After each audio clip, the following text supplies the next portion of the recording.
8장 6절부터 8절까지입니다. 하나님 말씀 로마서 8장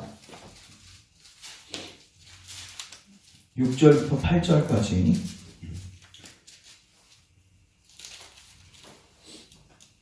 5절부터 읽겠습니다. 5절부터 8절까지 교독하겠습니다. 육신을 따르는 자는 육신의 일을, 영을 따르는 자는 영의 일을 생각하나니 육신의 생각은 사망이요 영의 생각은 생명과 평안이라. 육신의 생각은 하나님과 원수가 되나니 이는 하나님의 법에 굴복하지 아니할 뿐 아니라 할 수도 없음이라. 육신에 있는 자들은 하나님을 기쁘시게 할 수가 없느니라. 아멘. 제가 기도하겠습니다. 하나님, 오늘도 우리가 전도육중이라는 하나님께서 역사 속에서 주신 이 귀한 작품을 가지고 또 우리를 점검하고 우리를 살피고 주님 기도하는 자리에 가기 원합니다. 고통스럽지만 우리를 정확하게 볼 수 있는 은혜가 있게 하시고 우리 안에 겸비한 겸손한 은혜가 임하게 하셔서 우리가 주님을 겸손함으로 찾고 구하고 이제 우리가 바르게 이 구원의 길을 갈 수 있는 은총을 허락하옵소서. 우리를 바른 구원의 도로 인도하시고 그 도에 행하게 하시고 또한 이 도를 증거하는 우리의 삶이 되게 축복하옵소서. 부족한 종을 십자가 뒤에 감춰주시고 오직 하나님의 말씀만을 선명하게 드러내게 하옵소서. 예수님의 이름으로 기도합니다. 아멘. 오늘 우리 42페이지 세상 지혜자 한번 보도록 하겠습니다. 우리 잠깐 42페이지 보기 전에 우리 7페이지 잠깐만 보시면 여러분들이 길을 잃어버리지 않게 하기 위해서 차례 부분이거든요. 7페이지 우리가 지금 어디까지 왔니? 절망의 수렁에서 나오는 부분까지 우리가 지난 시간에 다뤘습니다.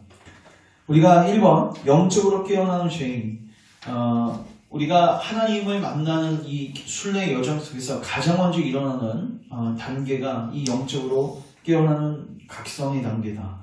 특별히 내가 죄인이고 내가 불의하다는 하나님 심판을 받을 수밖에 없다는 이 자각, 이것은요 여러분 굉장히 중요하고 또한 이것이 없으면 그리스도를 만날 수가 없는 중요한 성령님의 역사입니다. 그래서 이 역사가 교회 가운데 또 여러분 심령 안에 깊어질 수 있도록 기도하셔야 됩니다.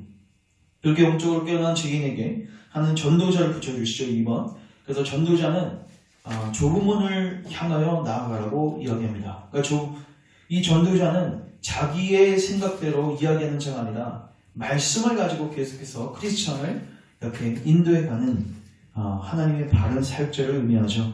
그래서 좁은 문으로 가는데 중요한 건 3번. 시험들이 처음에 존재한다고 제가 말씀드렸죠. 크게 3가지 시험이었는데 기억하십니까? 첫 번째가 가족들로부터의 시험이었고요. 두 번째가 고집. 그리고 세 번째가 뭐였죠? 변덕쟁이. 고집쟁이, 변덕쟁이 기억하실 거예요. 우리가 예수님을 믿으려고 할 때, 또 죄된 자리를 떠나라고 주님이 우리에게 요구하실 때, 먼저 변화된 나의 모습을 보고 가족들과 다른 사람들이 나를 어떻게 볼 것인가 이런 두려움이 몰려오게 되고요. 그러니까 사람들의 시선이 우리에게 유혹이 되는 거예요. 두 번째는 고집이에요. 이 죄를 버리고 싶지 않은 거예요. 이 죄된 자리를 떠나고 싶지 않고 하나님의 뜻대로 사는 게 너무 힘들어 보이는 거죠. 그래서 아예 그냥 하나님의 그 복음으로의 초청을 아예 거절하고, 이거는 뭐예요? 길가마시라고 제가 말씀을 드렸죠. 아예 그냥 말씀이 떨어져도 전혀 반응하지 않는. 그러나 변덕쟁이는 무엇이었습니까? 하나님의 말씀을 즉시 기쁨으로 받습니다. 근데 잘못된 동기로 순례 요정을 떠나기 때문에 고난과 환란이 찾아오면 즉시 세상으로 돌아간 다음에는 더욱더 완악해져서 하나님을 대적하고 교회를 대적하는 일시적 믿음의 소유자라고 제가 말씀드렸어요. 교회 안에도 많습니다. 왜냐하면 교회 안에서 분명한 믿음을 확인하지 않고 그냥 다 들어오세요 이렇게 하니까 교회 안에서 그냥 부자가 되기 위해서 혹은 건강 고치기 위해서 혹은 외로워서 교회 오신 분들이 많단 말이에요. 그러니까 그런 사람들은 전부 다 변덕쟁이에요. 교회 들어온 목적이 뭔가 얻을 수 있다고 해서 들어오긴 들어왔는데 막상 지나고 나니까 부자가 안 됐어요. 혹은 건강이 악화됐어요. 혹은 교회도 재미가 별로 없는 거예요. 외로움 때문에 왔는데 별로 재미가 없어요. 그리고 오히려 더 싸워. 그럼 어떻게 돼요? 교회를 그리고 그 사람은 이제는 교회를 더 욕하고요. 더 심령이 어떻게 됩니까? 강팍하게 되어진다. 그래서 우리는 이 세 가지 함정에 빠지면 안 된다고 말씀드렸습니다. 그 다음에 5번 절망의 수렁. 이건 뭐였습니까?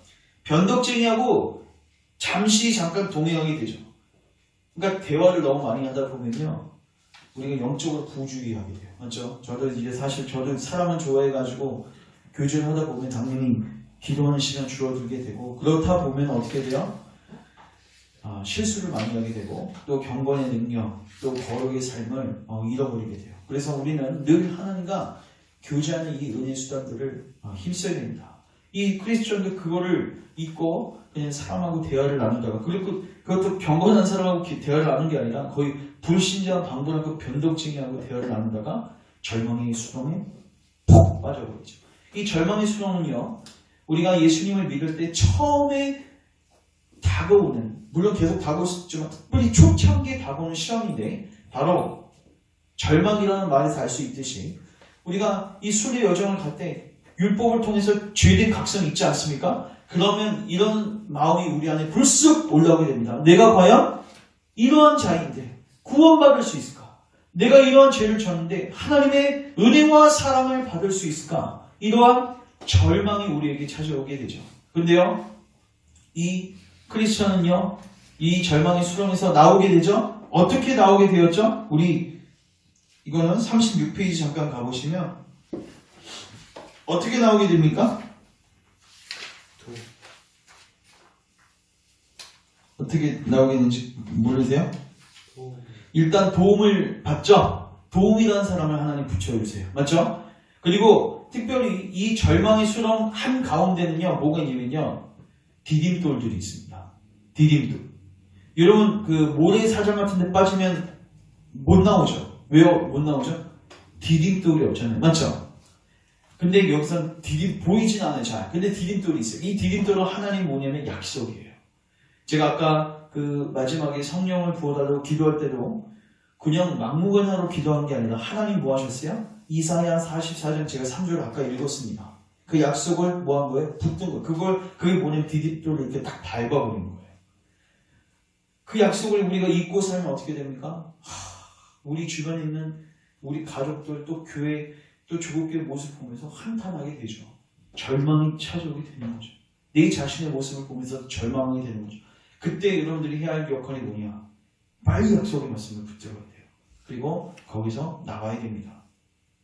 자, 이제 다시 나와서 순례 여정을 시작하는데, 자, 42페이지 가봅시다. 세상 진리자. 제가 아마 주보에는요 6장 7장이라고 되어 있거든요. 맞죠? 지사님, 오늘 6장만 할 겁니다. 양이 좀 많아가지고 그냥 제목은 어차피 세상 지혜자 제가 잡았으니까 세상 지혜자.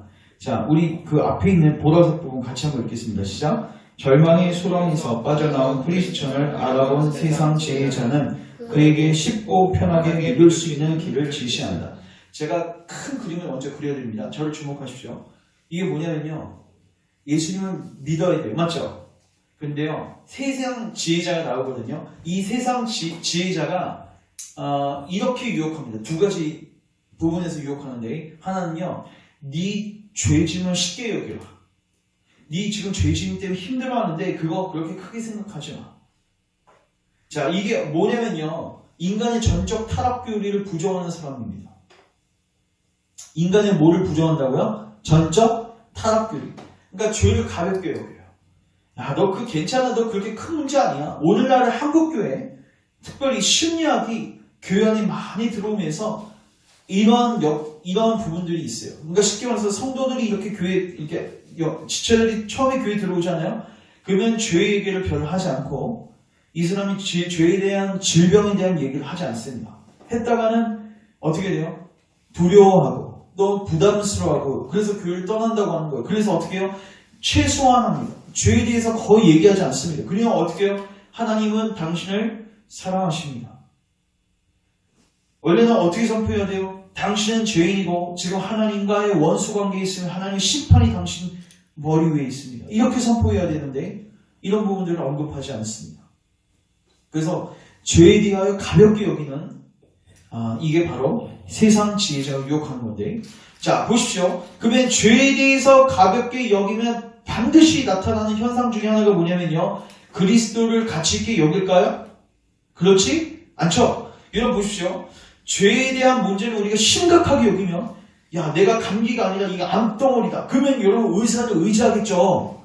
근데 만약에 이게 암이 아니라 그냥 감기 정도로 인식하면 이거 병원 가겠습니까? 저 병원 잘 안 갑니다. 감기 갖고는. 자, 그러니까 그 질병의 심각성을 알면 알수록 누구를 찾게 돼요? 그리스도를 찾게 되는데 이 세상 지혜자는 뭐라고 얘기해요? 네가 짊어지고 있는 죄진 그거 별 중요한 그렇게 큰 게 아니야. 그러니까 가볍게 여겨. 그리고 그거 쉽게 죄짐을 풀 수 있는 방법도 알려줍니다. 그러니까 자연적으로 이 죄짐을 짊어지고 그리스도께로 나아가는 천부의 의지 없어서 손들고 나아가는데 이 고백이 존재할 수가 있어요? 없어요? 없어요. 전형적인 플라기우스적 사고인데 자, 제가 주일에 도르트 신조 지금 살피고 있는데 도르트 신조 세 번째 교리가 뭐냐면요. 기억하십니까? 세 번째, 네 번째 교리가 이렇게 되어 있습니다. 사람의 부패, 하나님께로의 회심과 그 회심이 일어나는 과정. 사람의 뭐라고요? 부패. 우리가 여기에서 전적 부패를 지금 한 2주간에 걸쳐서 다뤘거든요. 왜 다룬지 아십니까? 우리의 부패가 얼마나 심각하면 이 삼일체 하나님이 총동원하셔서 우리를 구원하시지 않는다면 우리는 절망성이 있을 수밖에 없다는 거예요. 그래서 우리가 인간의 전적 부패를 다루면요. 그 사람은요. 겸손함과 겸비함을 갖게 되고 하나님의 은혜를 구하게 됩니다. 그리고 그리스도께로 나아가게 되고요. 늘 성령님을 의지하게 돼요. 근데 이 세상 지혜자는 그렇게 접근하지 않습니다. 죄를 가볍게 여기고 그러니까 치료책도 그리스도가 아니에요. 결국 이 사람이 누구에게로 인도시키냐면 도덕마을로 가라고 해요. 거기서 율법주의자라는 사람을 만나라고 해요. 여러분 이것도 잘 보십시오. 이거 제가 좀 설명하고 나눌게요. 여러분 율법주의자는 율법을 지키려는 사람입니까? 지키지 않으려는 사람입니까? 율법을 지키려는 사람이죠? 근데요 율법주의자들은요 이렇게도 이야기할 수 있습니다. 되게 반어법적인 표현인데 율법을 지키지 않으려는 사람입니다. 이 말이 무슨 말인지 모르시겠죠? 잘 보십시오. 율법을 제대로 지키려고 하면 자기 힘으로 지킬 수 있다고 생각할 수 있어요? 없어요? 없죠?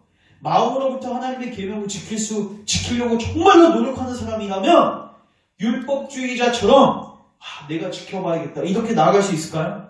없어요. 다시 말해서 율법주의자들은요 율법을 지키려고 하지만 부분적 순종만 하려고 합니다. 이해되십니까?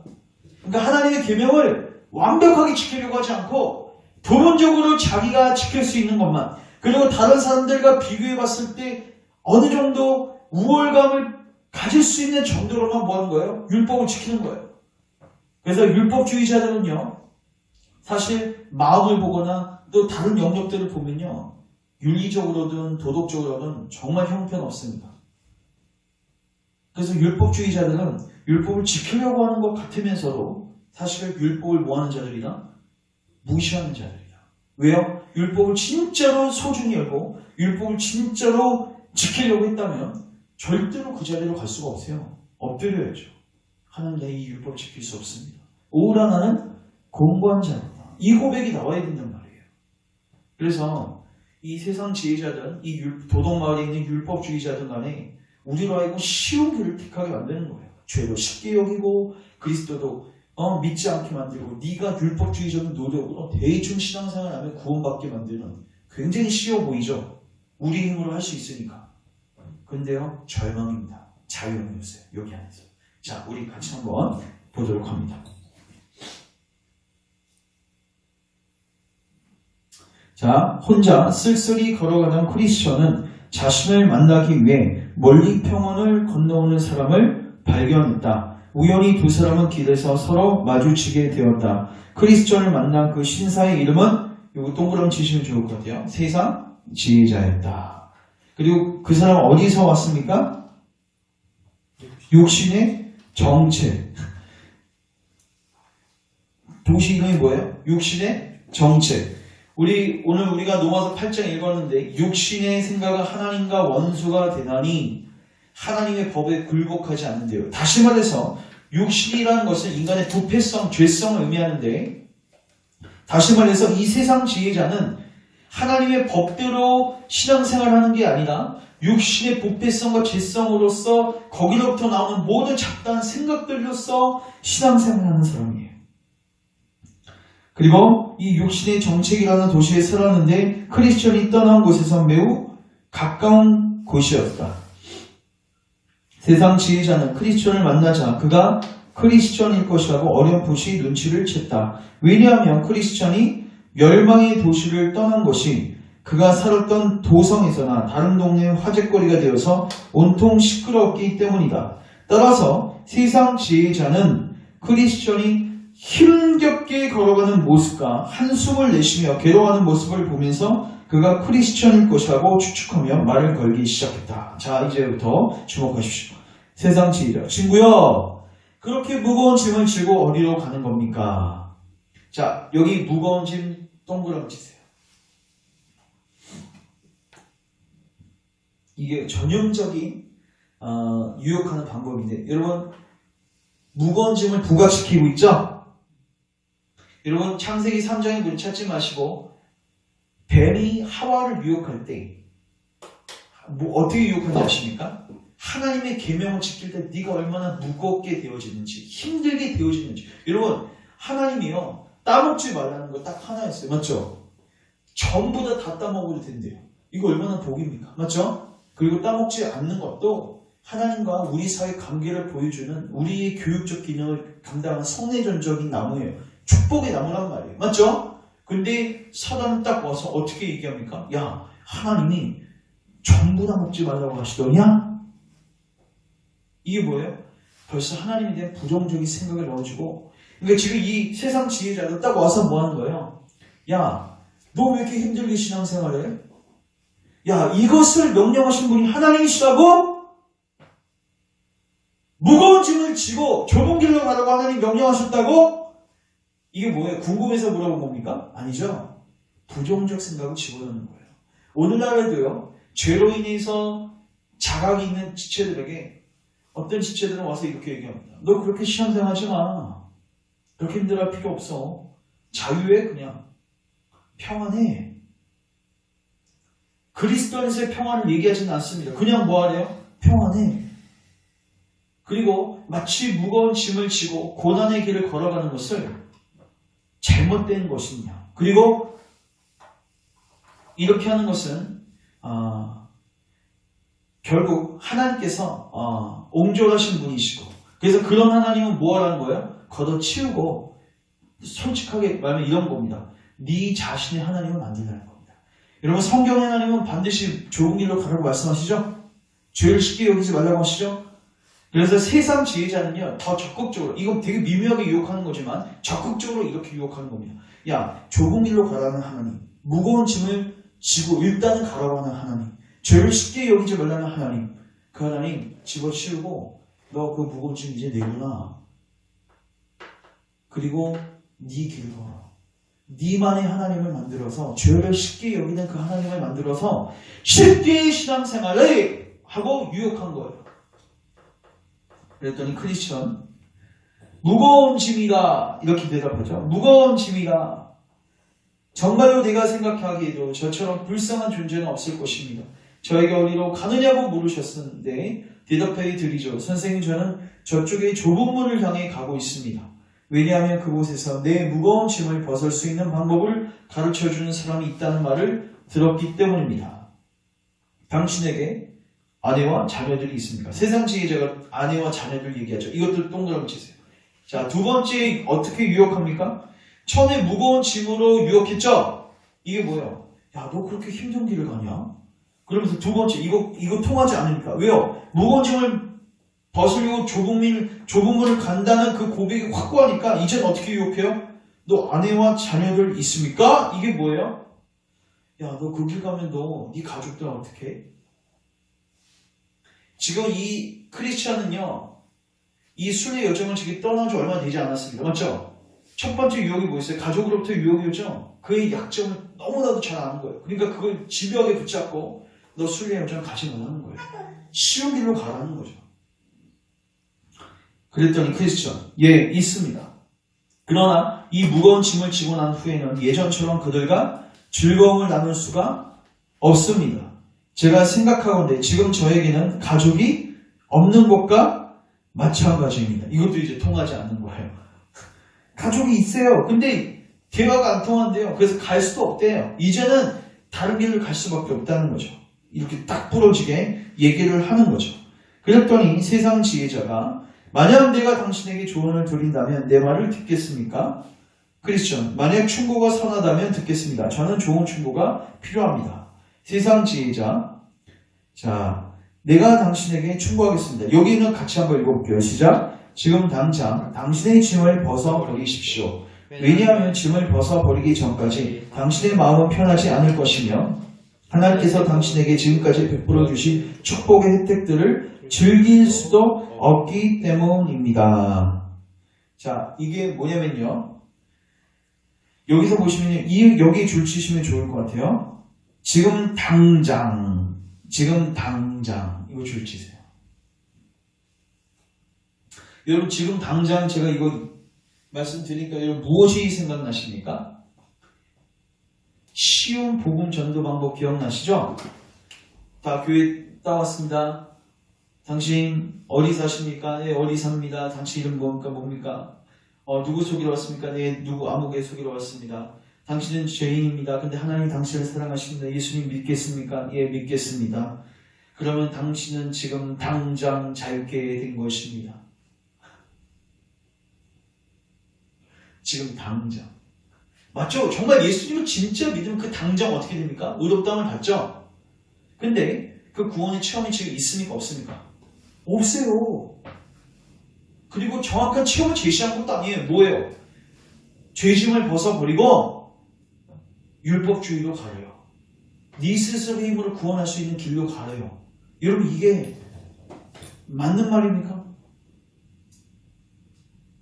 지금 세상 지혜자가 제시하는 이 구원의 방식은요, 아주 쉬운 복음 방법. 그러니까 쉽게 말해서 죄를 쉽게 여겨가지고 네가 적당하게 노력만 하고 율법주의적 노력만 하면 구원받을 수 있다는, 지금 당장 구원받을 수 있다는 거짓된 복음입니다. 근데 이 지금 당장이라는 이 말이 나올 수밖에 없는 이유가 뭐냐면 그 사람의 문제를 어떻게 여긴 거예요? 하찮게 여긴 거예요. 제가 아까 말씀드렸죠. 여러분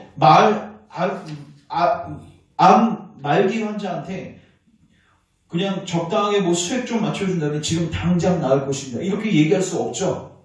만약에 가벼운 질병이라면 그게 가능할 거예요. 맞죠? 근데 암 사기면요, 여러분 수술도 몇 번 받아야 되고요, 항암 치료도 해야 되고요, 식이요법도 해야 되고요, 그 삶 가운데서 피곤하면 안 되고요, 스트레스 받으면 안 되고요, 몇 년 동안은 이걸 치료를 받아야지 치료될까 말까 한 거예요. 맞죠? 어떻게 의사가 지금 당장 이렇게 얘기할 수 있겠습니까? 벌써 이 세상 지혜자는 이 영혼 안에 있는 문제를 어떻게 생각하는 거예요? 가볍게 생각하는 거예요. 그러니까 어떻게 해요? 지금 당장. 그것도 그리스도를 소개도 하지 않습니다. 이 사람은 어디로 인도하냐면 결국 율법주의로 인도해요. 그래서 크리스천, 이 무거운 짐을 벗어버리는 것이 내가 찾고 있는 바입니다. 그러나 저 스스로 무거운 짐을 벗을 수 없고, 자, 크리스천은 정확히 알고 있어요. 내 스스로의 힘으로 벗을 수 있다 없다? 없다. 우리 고전의 누구도 저의 어깨에서 짐을 벗겨줄 수 없습니다. 그리고 나 말고 타인이 나를 자유케 할 수도 있다 없다? 없다. 나도 할 수 없고, 목사님이 대신해 줄 수도 없고, 다른 사람들이 대신해 줄 수도 없다. 오직 누구만 할 수 있어요? 하나님만 할 수 있어요. 그래서 좁은 길 간 거예요. 그래서 이미 당신에게 말한 것과 같이 저의 짐을 벗으려고 이 길 동그라미 했어요. 이 길은 뭐예요? 하나님이 벗겨주시는 길이죠. 맞죠? 내 스스로의 힘으로 벗으려고 하는 길이 아니라 누가 벗겨주시는 길이에요? 하나님 친히 벗겨주시는 길이에요. 자, 우리 디도서 3장 5절 가겠습니다. 디도서 3장 5절. 디도서 3장 5절.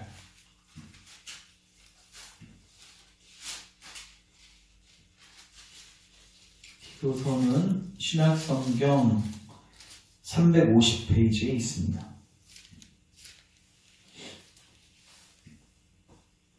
4절, 5절 우리 두 구절 같이 한번 읽겠습니다. 시작.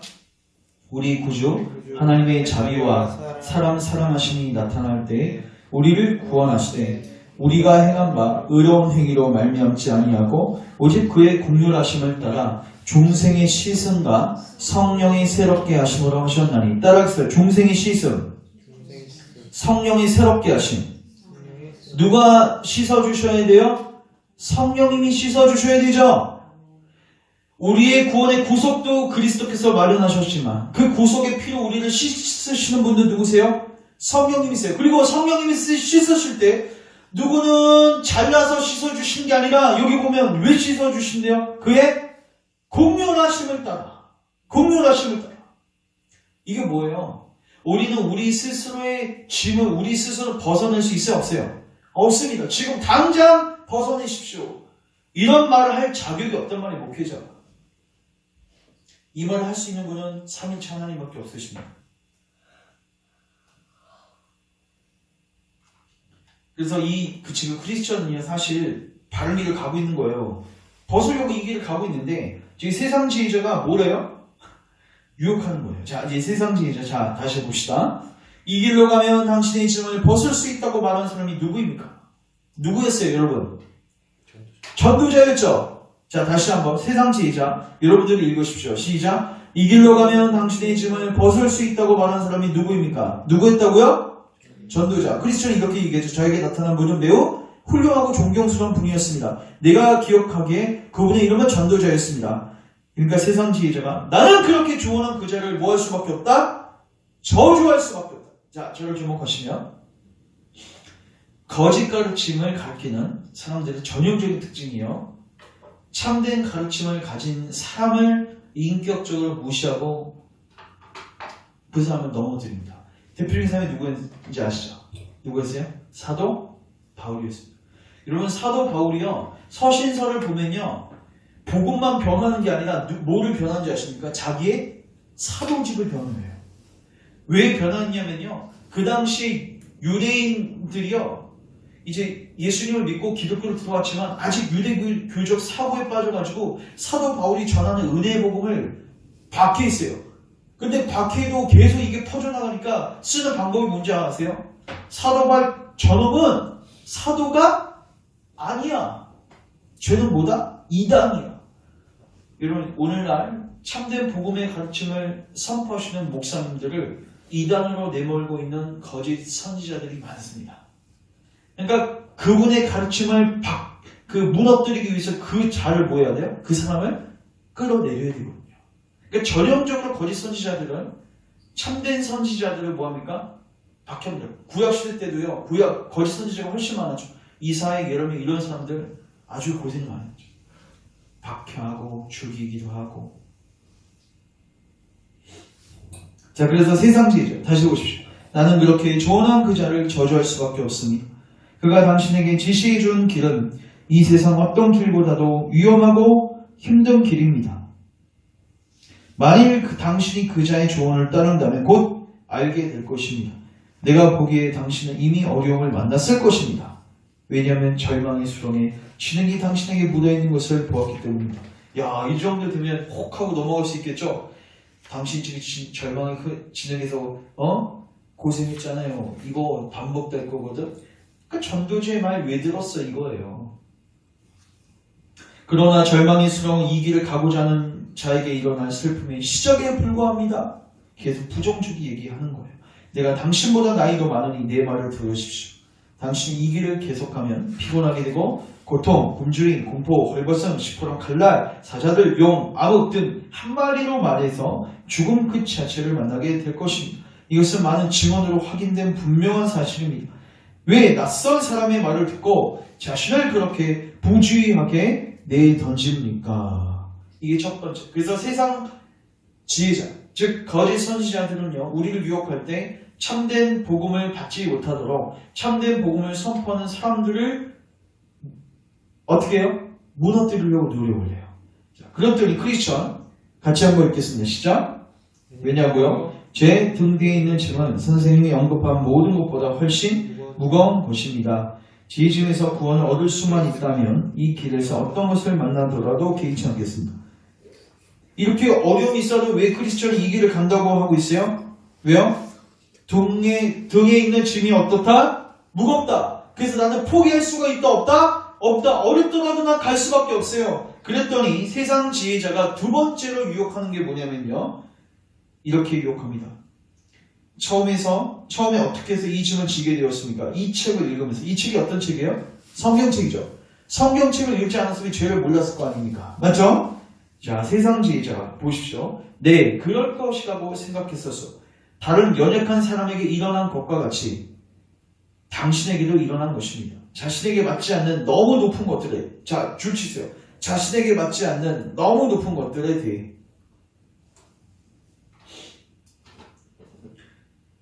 여러분, 이게 무슨 말이죠? 자신에게 맞지 않는 너무 높은 것들.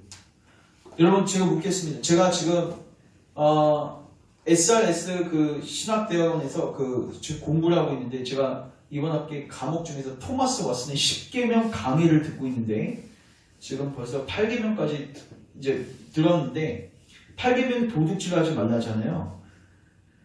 이 청교도들이 설교를 어떻게 했냐면요, 진짜로 적용이 너무 디테일해요. 너무 디테일해가지고 이 설교를 들으면요, 진짜 어떤 느낌이 드냐면 빠져나갈 구멍이 없어요. 예를 들어서 도둑질하지 마십시오. 그러면 오늘날 우리 같은 경우 어떻게 하냐면, 그렇지, 나는 도둑질한 적 없지, 나는 누군가의 돈을 훔친 적이 없지, 이렇게 적용하고 우리는 피해서 나가거든요. 그 계명 맞죠? 근데 청교도들은요, 이 계명을 정말로 디테일하게 이걸 적용을 해요. 너무 진짜 디테일해가지고 빠져나갈 구멍이 없게. 심지어 목회자가 설교 성진록을 바꿔서, 즉 사례비를 바꿔서 설교하지 않는 것도 도둑질입니다. 그런 것도 나오고요. 그리고 성도들을 바른 가르침으로 신앙고백서는 이런 것들을 가르치지 않아서 성도들을 굶어 죽이게 하는 사람들 도둑질하는 거다. 그리고 심지어 구두쇠 있죠, 구두쇠.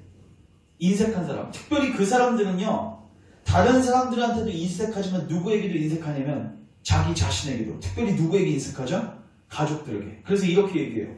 누군가에게 빚보증을 서줘가고, 이렇게 구체적으로 이렇게 나옵니다. 누군가의 빚보증을 서서 그 책임을 다 떠안게 되어서 자기와 가족을 돌보지 못한 사람들 있죠. 자기와 가족을 어려운 가운데 빠뜨린 사람들 뭐하는 사람이다? 도적질하는 사람이다. 적용이 굉장히 디테일해요. 그래서 이렇게 생각할 수 있죠. 야, 그런 식으로 누가 살 수 있어? 하나님의 기준은 우리의 눈높다. 이건 맞는 말인데, 그러면은 눈높이 높은 만큼 그걸 그대로 받아들이고 그 안에서 겸손해지고 하나님의 은혜를 구해야 되는데, 너무 높으니까 주님, 우리가 감당할 수 있는 계명이 아닙니다 하고 뭐 하는 거예요? 이거를 낮추든가 아니면 이걸 뭐 하는 거예요? 버려버리는 거예요. 야, 이 시대에 이 계명을 지킬 수 있는 사람이 누가 있겠는가 하고 이 계명을 설교하지 않는 거예요. 이게 바로 지금 나온 그거예요. 자신에게 맞지 않는 너무 높은 것들에 대해. 이 크리스천은 뭐 있어요? 이거를 고민하고 이거를 묵상하고 이걸 참견했다는 거죠. 근데 이 거짓 세상 지혜자는 그렇게 하지 말라는 거예요. 그렇게 하는 것은 정신차란 증상이라는 거죠.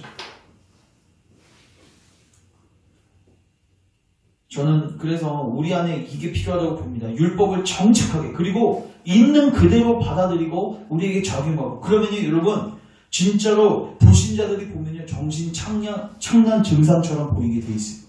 야, 쟤 왜 이렇게 율법 노이로제에 걸렸어? 왜 이렇게 두려워해?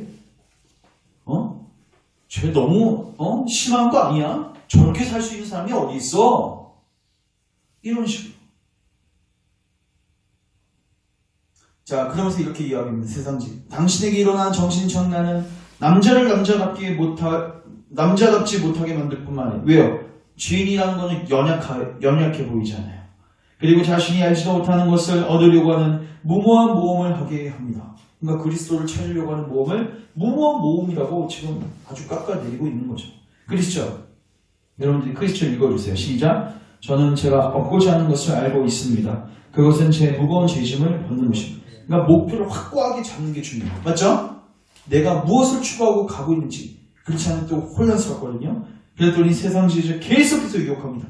그런데 왜 수많은 위험이 도사리고 있는 이 길에서 쉬운 것을 찾으려는 것이요. 만약 내 말을 인내하고 듣는다면 나는 이 길에서 만날 수 있는 위험 없이, 이거 줄이세요. 위험 없이 당신이 원하는 것을 얻을 수 있는 방법을 알려드리겠습니다.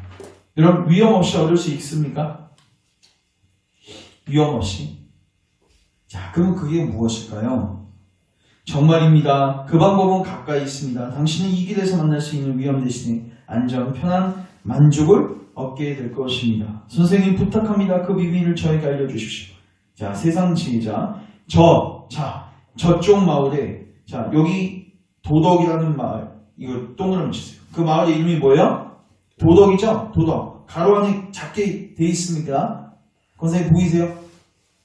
자, 저쪽 마을, 자, 그 마을의 이름은 뭐였다? 도덕이었다. 도덕이었다. 자, 거기 누가 살고 있어요? 율법주의자로 동그라미 치세요.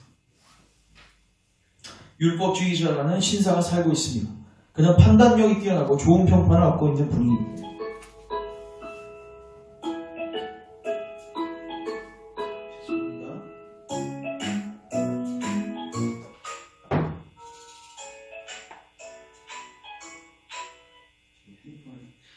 사실 오늘 사가지고 지금 방법을 모르겠네요. 자, 여기 보십시오. 그는 판단력이 뛰어나고 좋은 평판을 얻고 있는 분이요. 그분은 당신이 지고 있는 짐들을 어깨에서 벗을 수 있도록 도와줄 수 있는 기술이 있습니다. 내가 알기로는 그는 이러한 방법들로 많은 줄치세요. 선한 행위를 하신 분입니다. 뿐만 아니라 등에 지어진 자신들의 짐 때문에 약간 정신이 나간 사람들을 고칠 수 있는 기술이 있습니다. 내가 말한 것처럼 지금 그에게 가서 도움을 받으십시오. 그의 집은 이곳에서 멀지 않습니다. 그리고 율법자가 집에 없다면 예의 동그라미. 예의라는 이름을 가진 그의 젊은 아들이 있을 것입니다. 아빠가 율법주의자, 아들 이름은 예의. 그래도 늙은 아버지와 마찬가지로 기술이 있으니 당신의 짐을 벗겨줄 수 있을 것입니다. 자, 저를 주목하십시오. 이겁니다. 오늘날 교회에 적용합니다. 교회 들어왔습니다. 이제 하나님 말씀을 선포했어요. 죄에 대한 각성이 있어요. 목사님 그렇게 설교하지도 않았는데 목사님을 제가 세상 지혜자로 설명할게요. 세상 지혜자 같은 목사님이 계시는데 어떤 성도가 목사님 설교 듣고는 각성이 안 되니까 집에서 막 유튜브 설교도 듣고 또 성경 읽으면서 정직하게 증명하니까 죄에 대한 막 이게 뭐가 일어나요? 막 각성이 일어나려고 해요. 죄를 막 나 이거 어떻게 하면 구원받을 수 있겠습니까? 하고 있는데 목사님 딱 어떻게 해요? 야 그거 뭐 그렇게 심각하게 생각하냐? 쉽게 생각해. 그랬더니 목사님 그거 어떻게 심각하게 생각하지 않을 수 있습니까? 우리 이렇게 살다간 지옥 가는데요. 그랬더니 목사님이 하나도 안 되면 어떻게 얘기해요? 야 내가 그거 죄짐 쉽게 떨칠 수 있는 방법 알려줄게. 요거 계명 뭐에다? 순종이다. 순종. 오늘날 트렌드죠? 여러분 예수님을 소개하지 않고 뭘 하라고? 순종이다. 너 순종이다. 순종이다. 그래서 그 순종을 통해서 자기 만족을 누리게 하고 평강을 누리게 하는 거예요. 이해되십니까? 순종을 하게 함으로써 순종을 하게 되면 어떻게 돼요? 죄짐이 어떻게 돼요? 좀 풀어지겠죠? 죄책감이 없어질 거 아니에요. 이런 식으로 이 사람이 평안을 누리게 만드는 게 오늘날 목회 트렌드란 말이에요. 그러니까 누구를 붙들지 않습니까? 그리스도를 당연히 붙들지 않죠. 그리고 전부 다 율법도 이 사람이 여러분 순종하려면 율법 기준이 높으면 돼요? 안 돼요? 안 돼요. 적당하게 그냥 끌고 갈 수 있는 정도의 수준의 율법만 던져주는 거예요. 대충. 그리고 그러니까 죄를 가볍게 여기는 겁니다. 그리고 지키라고 하는 거죠. 그리고 지키면 어떻게 해요? 박수 쳐주고 칭찬해주고 또 이 사람 그 안에서 평강을 누리고. 이게 오늘날 목회 트렌드고 이게 오늘날 교회가 굴러가는 방식입니다. 이렇게 가면 안 된다고요. 어떻게 가야 돼요? 율법 때문에 고민하고 있어요. 그러면 목사님 어떻게 얘기해 주셔야 돼요? 당신이 지금 율법을 더 철저하게 묵상하셔야 합니다. 하나님의 기준은 더 높습니다. 더 높아서 언제까지요? 이 사람 입술에서 나는 도저히 할 수 없습니다. 이 고백이 나올 때까지. 나는 내 힘으로 내 율법적인 노력으로 더 이상 내 불의를 가릴 수가 없습니다. 이 고백이 나올 때까지 이 율법 기준은 뭐 해야 돼요? 더 높여야 되는데 낮추면 안 된단 말이에요. 높여야 된단 말이에요. 그래서 결국 이 사람으로 하여금 겸손하게 하나님의 은혜를 구하고 그 사람에게 누굴 소개해야 돼요?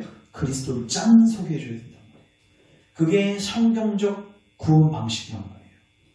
근데 오늘날 어떻게 해요? 죄도 쉽게 여기고 이 기준을 확 낮춰버린 거죠.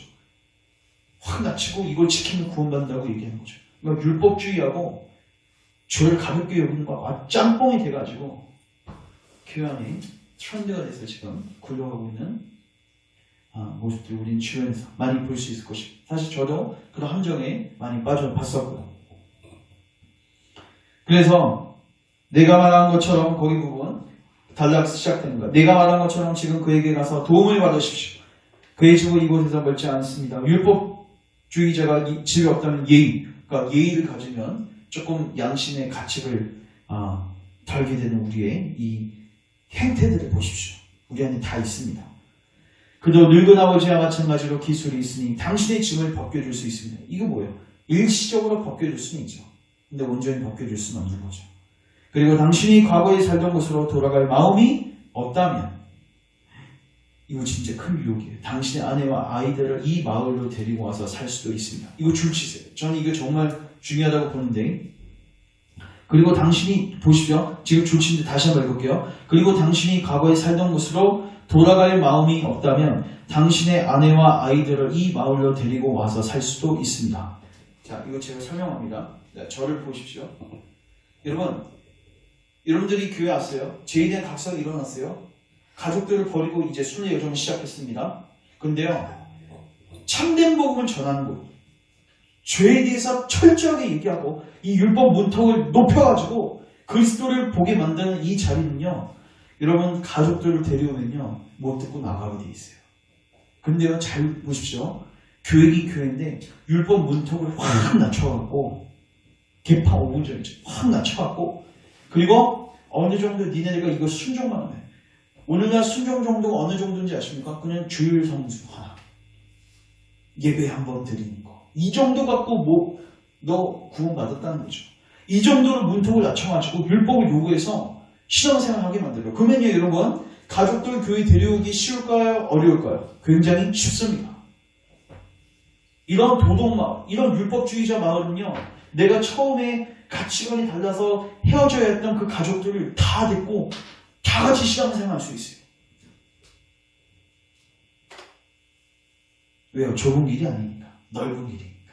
가족들과 꼭 같이 가. 거듭나지 않아도 같이 갈 수 있는 길이 그 길입니다.